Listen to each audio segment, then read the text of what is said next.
And I want to introduce our two presenters today. We have Matt and Jane with us from Metametrics to talk about some unfinished learning and how Lexile and Quantile um, can help in that situation of kind of putting a flashlight in the unknown and trying to help recover some of that unfinished learning.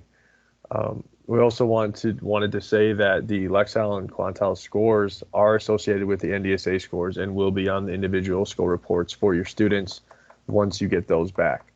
So I'm going to stop talking and turn it over to Matt and Jane to give a brief rundown and start the presentation. So Matt, go ahead. Thank you, Stan, so much. We appreciate it. Good morning, everyone. It's my pleasure to join you all for this session here today. Just as Stan said, to really talk about how you all can leverage Lexile and Quantile measures from the North Dakota State Assessment and actually use them in kind of a unique way this year, given our COVID pandemic and the things that we have going on. So again, it's really a thrill.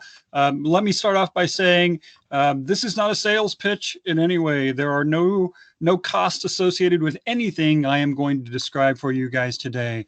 Because of North Dakota's partnership with Metametrics, everything that you're going to see, everything that we're going to talk about, come to you all completely free of charge. So let me be upfront and say there's no sales pitch here. I'm not here to sell you anything. I'm just here to paint a picture of one way our tools might be used to help you in this situation.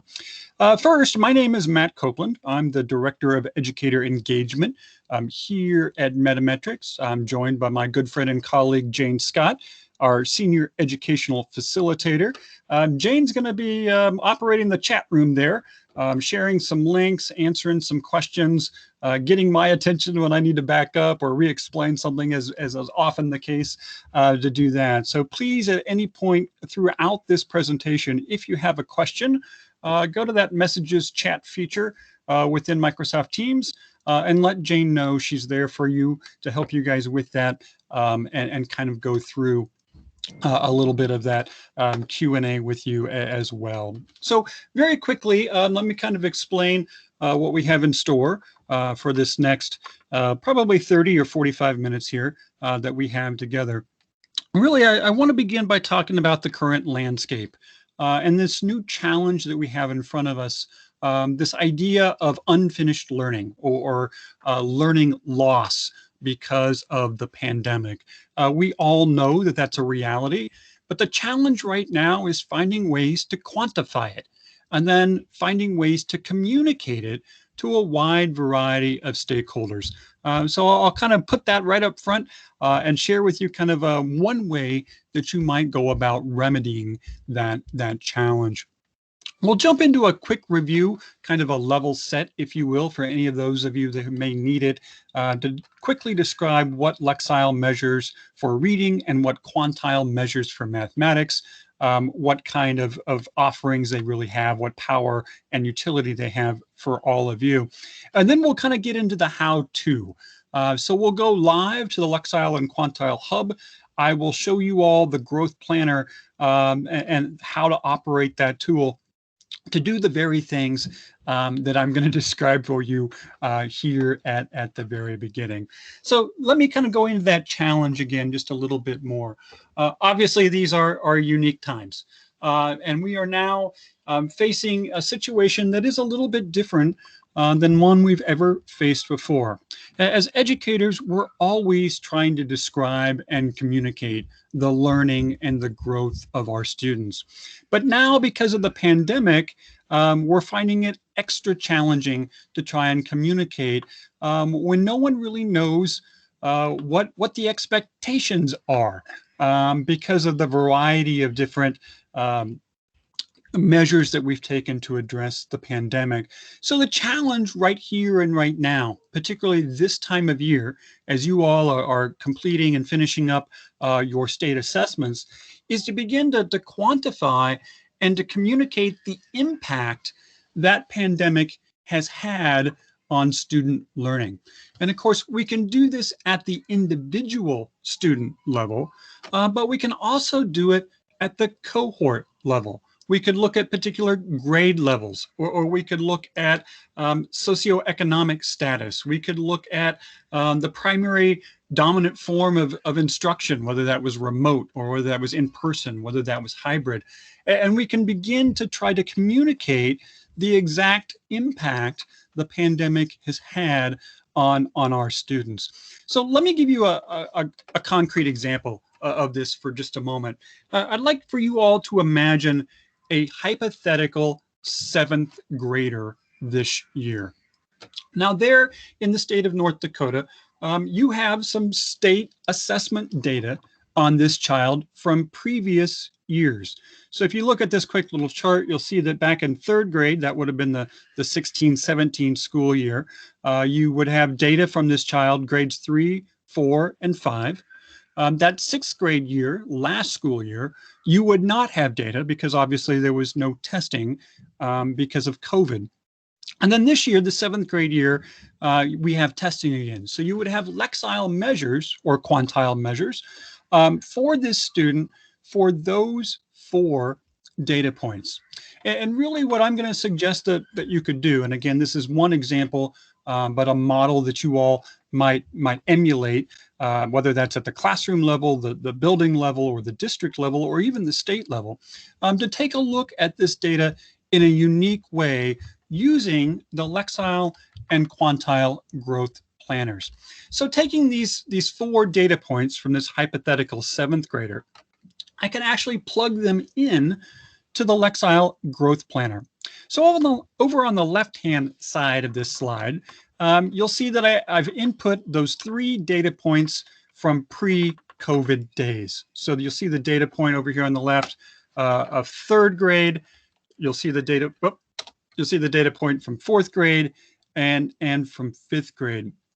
And what you can notice about this student, if you notice this kind of green swath in the background, that's what we call our pathway for reading readiness. In other words, looking beyond just whether or not the child is on grade level, is this child on the path to becoming college and career ready in the area of reading? So that green path represents that pathway. In an ideal world, we would like to see a student's Lexile measures either within that green swath or actually above. That would give us confidence that saying, yes, this child is well on his or her way to being college and career ready in the area of reading. So what you notice for this hypothetical student is that although in 3rd grade he or she fell below that pathway, that green swath, by 4th grade that gap had closed, and by 5th grade that child had actually entered that pathway. And again, we could say with confidence that as a 5th grader, that child was on his or her way to becoming college and career ready in the area of reading. And what the system does from those 3 data points is it actually forecasts a growth trajectory for that child going forward. So if you take a look at this black dashed line, that represents the forecasted reading growth for this child through those middle school and high school years. And so if we follow this dashed line over to its terminus at 12th grade, the system is forecasting that this child would have graduated high school with a Lexile measure of just over 1200 L. And you can see that's right at the bottom of that pathway for reading readiness.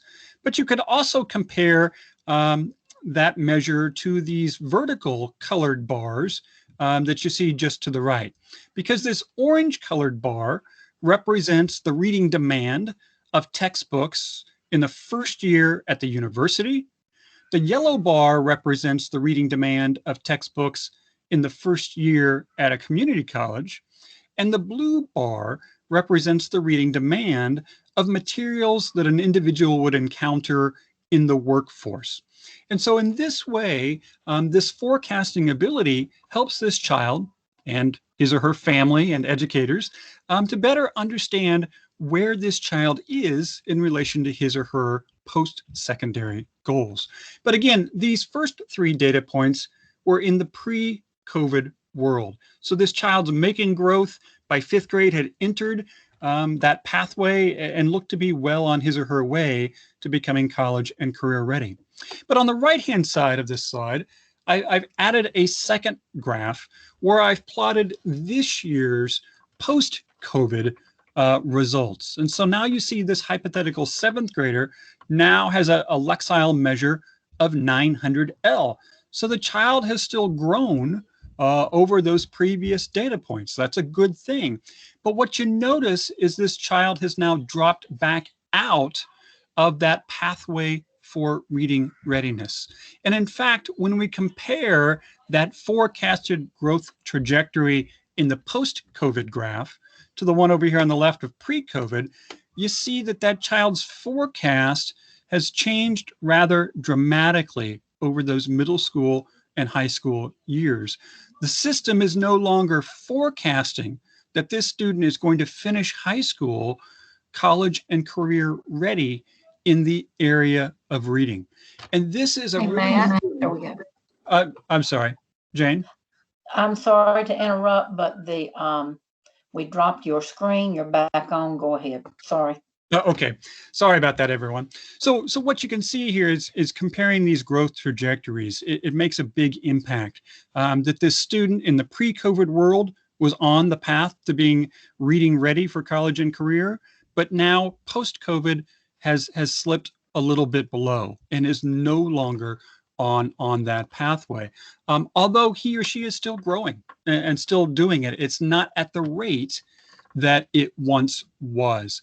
So having this ability to not only plot these data points, but to use the forecasting mechanisms within the growth planner helps all of us, educators, families, students, communities at large, to better understand the impact the pandemic has had on a student's learning.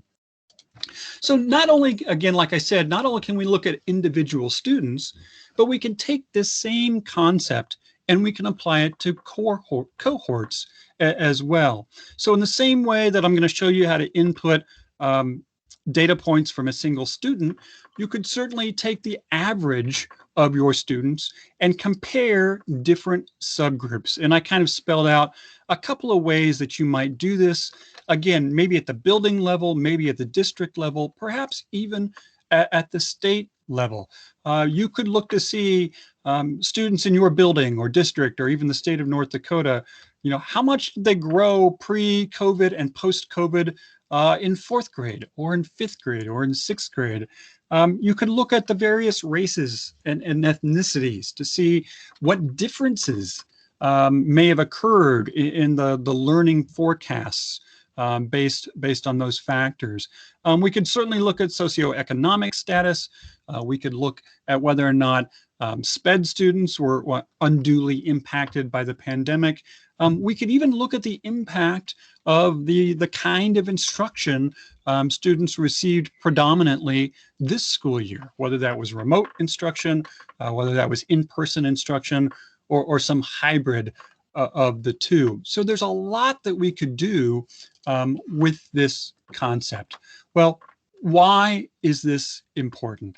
And this is really kind of getting to the crux of why, as educators, should we care and value this opportunity to quantify and visualize this kind of information? We all know that just now, finally, empirical data on this idea of COVID loss is really just beginning to emerge. We've heard a lot over the last year or so of people prognosticating about the impact COVID would have on student learning. But this year, with our state assessment data, we're now being able to take a more empirical look, not hypothesizing, but actually looking at reality. And we know that educators at all levels, from the classroom level to the district level to the state level, we're all going to be pressed here soon to explain that level of impact on our students. And we need to be able to do so in a language and with visuals that make sense to a wide variety of our stakeholders. Again, we're not always just talking to other educators. We're talking to moms and dads. We're talking to business leaders. We're talking to politicians.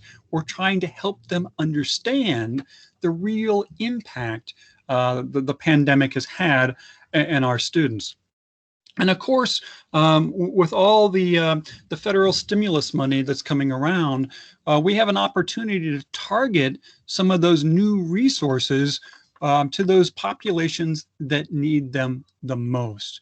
So if we can look at our data and we can say, boy, the pandemic really appears to have hit students from low SES backgrounds the hardest, then we can target some of those resources to those subgroups and really help them begin to mediate the learning loss that may have occurred because of the pandemic. And then maybe most importantly, at the local level, and particularly classroom teachers here, we're not only forced to be able to explain this COVID loss, but we have to develop plans to remedy that situation. In other words, now that we can see how much learning has been lost by little Johnny or little Susie, what are we going to do about it? And when we can quantify that learning loss that's occurred and visualize for folks what that looks like, we have the beginnings to begin to say, okay, here's our remediation plan. Here's how we're going to catch this child back up, not all at once, but over time. So with that as kind of the quick overview, for those of you that may need it, let me back up a little bit and talk quickly about what these Lexile and Quantile measures are and where you can find them there in North Dakota. So as many of you probably know, and again, this is kind of foundational information, probably for those of you that maybe you've heard the word Lexile or you've heard the word Quantile, but you're maybe new to what these measures really represent. One of the key pieces of value and utility in these two types of measures is the idea that they are what psychometricians refer to as conjoined scales. And all that really means is that we're measuring two seemingly very different things using the same yardstick. So in this case, on the left-hand side, we're measuring both the reading ability of students, but we're also measuring the complexity of different texts. And when you're using that same yardstick to make those measurements, you can begin to make some comparisons on the best fit between a child's reading ability and the difficulty of materials. If you stop and think about that old Goldilocks fairy tale for a moment, right? When we sit down and we're asking students to read independently, we want a book that's not too hard, not too easy, but just right. And so leveraging the Lexile measures of both student reading ability and text complexity allows us to do that. So that we see when a child has a Lexile measure of 9-10, we know that a book like The Alchemist, that also has a Lexile measure of 9-10, is right in that child's sweet spot. Like Vygotsky said, that zone of proximal development, where that degree of challenge is just right to create the optimal growth for students. Quantile measures work in almost exactly a parallel fashion. Obviously, with quantiles, we're talking about mathematics rather than reading. Same concept. Again, we're using a yardstick to measure two seemingly different things. A student's mathematical abilities, there on the left-hand side, and on the right-hand side, the complexity that's represented in mathematics materials, whether that's a single math problem, whether it's a lesson out of a math textbook, whether it's an online game, it could be a math video, whatever that may be, we can measure the difficulty of the mathematics that's present, and we can compare that to the child's current mathematical ability. And again, it's about finding that sweet spot to find materials that are not too hard, not too easy, but just right to grow that student's abilities over time. So you may be asking, well, where do I find these Lexile and Quantile measures? The good news, just as Stan said at the very beginning, you all have these measures from your state assessment. So when you see your individual student reports, and I'm going to show you a screenshot of those here in just a moment, know that those Lexile and Quantile measures are reported right on those ISRs. In addition to your scale scores from the assessment, you also get Lexile and Quantile measures. But beyond that, at the local level, you may also have access to a variety of different interim benchmark assessments and instructional programs that also report a Lexile or Quantile measure. So as an example here, you'll see a variety of the different icons and logos of some of the assessment products that report a Lexile measure. And I believe Jane is going to chat you a link if you want to see the complete list. As you can see, there are over 65 different assessments and programs that report Lexile measures. Jane is going to stick that in the chat room for us so that we have it. Also, similarly on the mathematics side, here is a snapshot of some of the math assessments that are out there that also report a quantile. So you guys can see here probably some of the names that you're familiar with. Maybe you use these at the local level. You may be using iStation or NWA Map, things like that that also report a quantile measure as well. So again, at the local level, you may have some of these Lexile and Quantile measures from these interim benchmark assessments or instructional programs that you can even use within a school year. But again, you also have Lexile and Quantile measures from the NDSA. So students in grades 3 through 8 and grade 10, again, when they take the state assessment, they receive a Lexile and Quantile measure in addition to those scale scores. And if you'd like more background on these Lexile and Quantile measures, the department has a great webpage to explain all this. And I think Jane will put this link in the chat room as well. From this page, you can not only find additional information to explain these measures and how they might be used in different settings, but also information about the tools that I'm going to show you here in just a moment. But before we get there, I did want to show you the ISRs for the NDSA so that you can see exactly where the Lexile measures and the Quantile measures appear on each of these reports. So first here on the ELA report, you see up near the upper right-hand corner, you get a reported Lexile measure, again, describing that student's performance on the state assessment on the Lexile scale. So you can see in this mock-up, this hypothetical student had a Lexile measure of 925L. It's very similar on the mathematics side.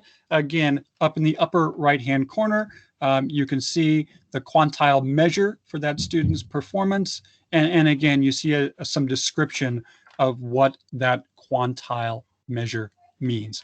So again, you all have Lexile and Quantile measures at your fingertips. Certainly you all have them from the state assessment, but again, you may have them from other assessment products or other instructional products that you are using at the school or district level as well. So let's jump in and let's take a look at how you might actually use those measures to create graphs like I showed you before, a pre-COVID graph and a post-COVID graph using the Lexile or Quantile growth planner. So in order to do this, and if you feel comfortable with it, by all means, feel free to do this right alongside right now. You can launch a internet browser window and go right to hub.lexile.com. If you want to follow along and kind of repeat what I'm doing, please feel free. If you'd rather just sit back and watch and do this on your own time, you can certainly do that as well. Whatever works best for you works best for us. So I'm going to go live to the hub at this moment, and you'll see that I'm already inside the growth planner. So let me step back out just a little bit. This is what the Lexile and Quantile hub looks like when you create your account and you log in. Yes, you do have to create an account. It's a very, very simple process there in North Dakota. Basically, you give us your email address, you create your own password, you identify yourself as an educator, and you state that you're from North Dakota and you're in. It should be that quick and easy. Again, the North Dakota Department of Public Instruction has given you all, every educator in the state of North Dakota, free what we call premium access in the hub. So as an educator in North Dakota, you get all the full functionality of all of the tools, of all of the various resources that are here. As you create your account, you may see reference to $17.99. Just understand that does not apply to you all in North Dakota. Again, because of the partnership between your state and Metametrics, all of this comes to you for free. So you don't anything but create your account so that you can use these various tools. So again, here on the main page of the hub, the tool that I use to create those pre-COVID and post-COVID graphs is the Growth Planner. And you'll notice up here at the top, headed in green, we have a tool card for the Lexile Growth Planner. But if I scroll down on this page, you'll see that there are tool cards and tools headed in blue, and those are the Quantile tools. And you will notice there is a Quantile Growth Planner as well. The tools function in exactly the same manner. The difference between them, obviously, is that the Lexile Growth Planner incorporates Lexile measures for reading, whereas the Quantile Growth Planner incorporates Quantile measures for mathematics. So the tools work exactly the same way. They just are built around the two content areas. So when I go into the Growth Planner, you'll see that the very first thing that I need to do is click on Add or Edit a Measure. And so basically all I need to do is to identify the Lexile measure of the student, or the average measure of the cohort, that I'm wanting to take a look at. So using that example from earlier, let's say that we have a student with a Lexile measure of 910L. Now the system is going to ask for a couple other pieces of information, because again, what we're trying to do here is to take this data point, 910L, and put it in the continuum of growth of this student's entire K-12 learning career. So the system asks us, okay, well, this 910 Lexile measure on this child, when was that test given? And so for this example, I'm just going to say that it was May of 2021. And it's going to ask us, okay, well, at what grade level was this child when he or she took this test? And I'm going to say grade 7. And so the system then calculates what it thinks is probably the start date of that school year. It defaults to August. If you need to change that for whatever reason, you can click in this box and you can adjust it to whatever you want to make it work. But in order to be able to monitor growth, we need to know, when did the Lexile measure assessment occur, and at what point in that school year was that? So it's looking at, when did the school year begin and how much instruction occurred prior to that test date. When I've entered that information, all I have to do is click submit. It takes just a second, hopefully, and voila, there is a graph similar to what we were taking a look at before. So this would represent a post-COVID graph. And again, as we discussed, the child that had a 910 Lexile in 7th grade falls below that pathway for reading readiness toward college and career. Importantly, that forecast, that dotted line, is showing that gap will persist throughout those middle and high school years. Ideally, what you see is this thin dark green line. Ideally, that's where we could get this child. That's the intervention that we want to try and make happen. So while the growth planner is a great tool to be able to visualize that gap between a student's forecast and where we would like them to be, of course, the drawback is that it doesn't tell us exactly how to get there. Now, if you do scroll down on this page, there's some explanation and some suggestions of things that you might take a look at, other tools within the Lexile and Quantile hub that allow you to begin to kind of think about in what ways might we intervene, what remediation might we offer this particular child to try to change that forecast, to change that trajectory in those middle school and high school years. You also notice that there's some normative data as well. So you can see here that this child's 9-10 Lexile mark puts him or her right at about the 25th percentile for seventh grade. So for many parents will want to know, well, how is my kid doing compared to other seventh graders? That normative information helps us to kind of answer that question and take a look at it. But one of the other advantages that I quickly want to cover here while we're right here in the growth planner is this idea of college and career readiness.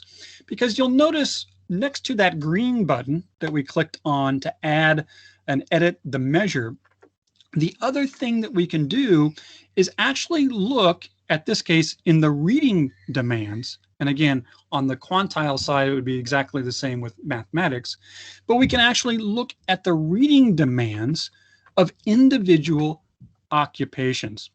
So let's say for a moment that this child wants to grow up to be just like mom or just like dad. He or she wants to be a machinist. Well, we know machinist is in the manufacturing career cluster, so we can identify manufacturing, and then we can identify machinist, and we can actually look at the reading demands of a machinist. So you can see here, for a person in his first year of being a machinist, they're actually asked to read materials that range from about 1250L to 1310L. So if this seventh grader is thinking that he or she wants to be a machinist when they grow up, what we notice is that forecast right now puts them at about 1150L coming out of high school. And that's below not only the university reading demands or the community college reading demands, but actually even below the reading demands of a machinist. So for many middle school students who are in this career exploration phase, and they're beginning to think about where do I want to be and what do I want to do after I graduate high school, this growth planner utility can be really, really helpful to inform some of those conversations. So students can go in here and they can look at the reading demands of different occupations and think about, where do my skills need to be in order to be qualified and prepared to be in certain occupations. And so you can go in here and you can play. There are over 1,000 different occupations that are identified in the Lexile and Quantile Growth Planner. So you can see the reading or the mathematical demands of these different careers. And again, help students to plan their middle school and high school years, to think not only about what courses they need to take, but where ideally their reading skills and their mathematics skills are, so they can hit the ground running when they enter their career. So with that, that's a quick tour of our growth planner. Again, there are many other Lexile and Quantile tools here within the Lexile and Quantile Hub. I don't have time here this morning to go into all of these details, but I think the growth planner is one tool in particular. Given our need, again, to quantify and communicate the unfinished learning that has occurred because of the pandemic, this is a great tool that uses resources and measures that you already have at your fingertips and can be a great conversation starter among families, among communities, and really there in the state of North Dakota as a whole to really examine what has been the impact of the COVID pandemic on the learning of our students. So with that, I'm going to pause. I'll check in with Jane to see if there's any burning questions that we have in the chat room. But everyone, feel free to unmute your line. You can certainly ask those questions verbally as well.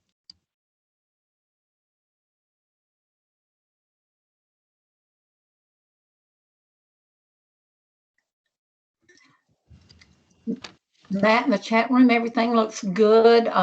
We're caught up back here. So when you're ready. Well, fantastic. And folks, if you do have questions, feel free to unmute. You can ask questions. I know Stan said a recording was being made of this, so I assume the recording will be shared with you all after the fact. But if you have any questions about using these measures and these tools to quantify unfinished learning or COVID loss, please let us know.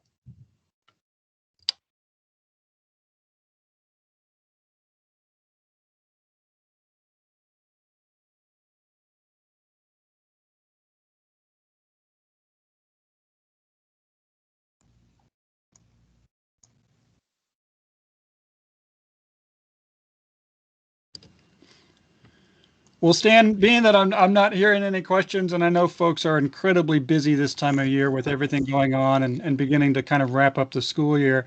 I know Jane shared our email addresses earlier. Folks, if you have questions later on, or if you ever need a quick refresher on any of this, please just reach out via email. We're happy to jump on a Microsoft Teams or a Zoom meeting and give you a quick refresher if you need it, and also answer any questions that you may have. But Stan, thank you so much for this opportunity, and I hope the information is useful. Yeah, and I was also going to mention that too. Thank you, Matt and Jane, for presenting, taking the time today and spending with us, and all of you who joined. I did see the email addresses shared earlier in the chat and a bunch of great information from Jane as Matt was talking about it. And we can also help here at DPI in getting people to these resources and helping them use them. So I think that's it for today. Thank you, everybody, again, and we will be posting this recording on our website if you want to share it with anybody or rewatch portions of it. So thank you, everyone, so much. Have a great day.